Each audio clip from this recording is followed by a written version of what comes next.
করে, মাদক বিক্রি করে, কোথায় যদি কেউ প্রতিহত বা বাধা দিতে চায় তাই তাদের উপরে হামলা করে।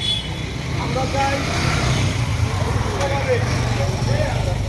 জেলা প্রশাসন থেকে শুরু করে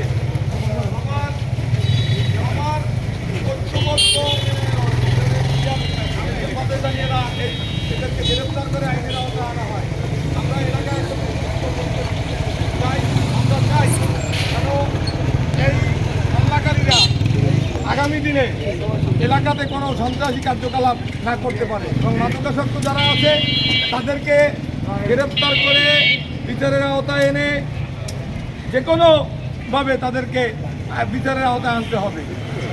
এ ব্যাপারে আমরা সাংবাদিকরা নিরাপত্তাহীনতায় যে ভুগতেছি সেক্ষেত্রে আমরা নিরাপত্তা চাচ্ছি। আমি আমার সহকর্মী মহিনুল টিপু এই হামলায় আহত সুস্থতা কামনা করতেছি এবং তার এই হামলাকারীদের বিচারের আওতায় এনে উল্লেখযোগ্য শাস্তি প্রদান দাবি জানাচ্ছি। ধন্যবাদ। এ পর্যায়ে আমাদের এই মানববন্ধনে বক্তব্য রাখবেন উপজেলা মহিলা দলের